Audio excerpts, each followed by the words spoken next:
मागील भागात मोहिनी डॉक्टर निशाकडे जाऊन तिने सांगितल्याप्रमाणे काही टेस्ट करून घेते. रिपोर्ट्स आल्यानंतर मोहिनीला कळते की तिच्या शरीरात रक्ताच्या गाठी तयार होतात, त्यामुळे तिच्या बाळाला धोका होऊ शकतो. यावर जो उपाय आहे तो पेनफुल असल्यामुळे डॉक्टर निशाला वाटते की शरद ह्यासाठी तयार होणार नाही. आता पुढे डॉक्टर निशाचं बोलणं ऐकून मोहिनी विचारात पडते. पुढे थोडा वेळ विचार करून मोहिनी म्हणते, निशा, एक प्रॉमिस कर, जोपर्यंत सगळी प्रोसेस सुरू होत नाही तोपर्यंत शरदला काहीही सांगू नकोस, प्लीज. मग डॉक्टर निशा नाईलाजाने हो म्हणते. थोड्या वेळाने शरदही येतो. डॉक्टर निशा रिपोर्ट्स नॉर्मल असल्याचे सांगते. मग काय, शरदला खूप आनंद झाला. त्याचा आनंद पाहून मोहिनीही सुखावली. मग दोघे सोबतच घरी आले. आता तब्बल 2 महिने होत आले होते. आज त्यांच्या लग्नाला 1 वर्ष पूर्ण झालं होतं. किती पटकन दिवस निघून गेले. त्या दोघांनाही असं वाटत होतं की जणू काही दिवसांपूर्वीच त्यांचं लग्न झालंय. दोघांनीही पार्टी ठेवली. त्यांच्या सर्व मित्रमैत्रिणींना इन्व्हाइट केलं. मोहिनी आणि शरद दोघांचा जोडा पाहून सगळे त्यांना सारखं कॉम्प्लिमेंट देत होते. सगळेजण पार्टी एन्जॉय करत होते. मग तेवढ्यात म्युझिक स्टार्ट झालं आणि सर्व कपल्सना समोर बोलावण्यात आलं. मग काय, सर्वजण जोडीने मनसोक्त नाचू लागले. मोहिनी आणि शरद नाचताच एकमेकात इतके हरवून गेले होते की त्यांच्या आजूबाजूलाही लोक आहेत ह्याचं त्या दोघांनाही भानच उरलं नाही. ते बेधुंदपणे नाचत होते. हळूहळू सगळ्यांचं लक्ष त्यांच्याकडे गेलं. बाकीचे सर्व कपल्स बाजूला झाले आणि आता तिथे फक्त मोहिनी आणि शरदच नाचत होते. सर्वजण त्यांचा डान्स पाहून भान हरपले होते.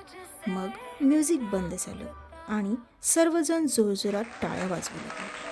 टाळ्यांचा आवाज ऐकून मोहिनी आणि शरदने आजूबाजूला पाहिले तर स्टेजवर फक्त ते दोघेच होते आणि बाकी सर्वजण शिट्ट्या आणि टाळ्या वाजवून त्यांना ॲप्रिशिएट करत होते. दोघेही एकदम वरमले. तेवढ्यात मोहिनीला एकदमच कसं तरी होऊ लागलं. तिला असं वाटलं की तिला उलटी होईल, म्हणून ती पळतच वॉशरूमकडे गेली. तिला असं पळताना पाहून शरद तसेच बाकीचे सर्वजण एकदम घाबरले. शरदही तिच्या मागे पळत गेला. मोहिनीला उलटी होत होती. उलटी झाल्यानंतर मोहिनीने तोंड धुतलं आणि मागे वळणार तोच शरद तिथे आला. तर मोहिनी त्याच्याकडे पाहून हसत होती. शरद एकदम बुचकळ्यात पडला. म्हणाला, तुला उलट्या होत आहेत आणि तू हसतीयस? मग ती म्हणाली, बहुतेक तू लवकरच बाबा होणार आहेस. शरदला कळलंच नाही काय बोलली. काय, मी बाबा होणार आहे? खरं बोलतीयस? आता मला काय करायला हवं? ओ माय गॉड, काय करू मी? म्हणजे आता तुला उचलून घेऊ? असं म्हणून त्याने एकदमच मोहिनीला उचललं. त्याचा वेडेपणा पाहून मोहिनी म्हणाली, अरे बाबा, अजून वेळ आहे, तोपर्यंत तुला माझी खूप काळजी घ्यावी लागेल. आता मला खाली उतरव. मग शरदने तिला खाली ठेवले आणि म्हणाला, हो मी तुझी खूप काळजी घेईन. आणि मग तो एकदम इमोशनल झाला. मोहिनी, आज जगातील सर्वात सुंदर गिफ्ट दिलंयस तू मला. Thank you so much. त्याचे पाणावलेले डोळे, त्याचा तो आनंद पाहून मोहिनीलाही अश्रू अनावर झाले. दोघेही एकमेकांना मिठी मारून रडू लागले. मग शरद एकदम म्हणाला, अगं, आईने रडायचं नसतं ना, नुसतं हसायचं असतं. तुझ्या डोळ्यात मी कधीच अश्रू पाहू शकत नाही.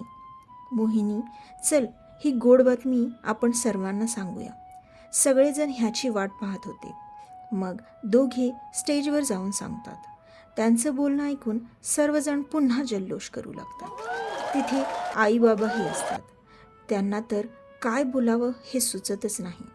त्यांचे डोळेही आनंदाश्रूंनी भरलेले असतात.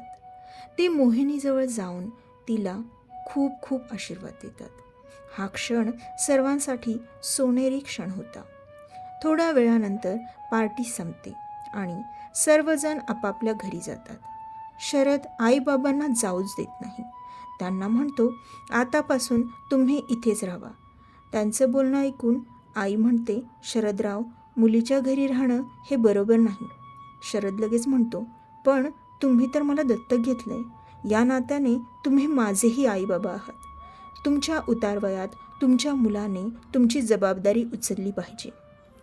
ज्याप्रमाणे तुम्ही मला स्वतःच्या मुलाप्रमाणे सांभाळत, त्याचप्रमाणे आता जेव्हा तुम्हाला गरज आहे त्यावेळी माझं कर्तव्य आहे की मी तुम्हाला सांभाळू. बाबा म्हणतात, शरद बाळ, आता आम्ही काही दिवस इथे राहतो. मग जेव्हा मोहिनीला ऑफिसचं काम जमणार नसेल त्यावेळी आम्ही इथेच राहण्यासाठी येऊ. तोपर्यंत तिला जमेल तशी ती करेल, कारण ह्या काळात तिला मेंटलीही स्ट्रॉंग राहायला हवं. शरदही तयार होतो. पुढचे काही दिवस आई बाबा शरदकडेच थांबतात. या काळात मोहिनी हॉस्पिटलमध्ये जाते. रिपोर्ट्समुळे तिला कळालं की 1.5 महिना झालेला आहे. ती आईसोबतच हॉस्पिटलमध्ये जाते. आईसोबत असल्यामुळे शरदही निश्चिंत होतो. डॉक्टर निशा मोहिनीला बेड रेस्ट घ्यायचा सल्ला देते. जास्त दगदगीमुळे तिच्या हेल्थवर परिणाम होईल म्हणून, आणि मोहिनीला आतूनही स्ट्रॉंग होण्यासाठी तिला स्वतःची खूप काळजी घ्यावी लागणार होती. इंजेक्शन्स आजपासूनही सुरू करावी लागणार होती. मोहिनीने आईला आधीच सांगितलं असल्यामुळे आईला त्या इंजेक्शन्सबद्दल ऐकून भीती वाटत नाही. पण आईलाही शरदचा विचार करून थोडं टेन्शन येतं. पण मोहिनीनं आईला सांगितलं होतं की ती सर्व सांभाळून घेईल. आजचा हा पाठ कसा वाटला नक्की कळवा. धन्यवाद.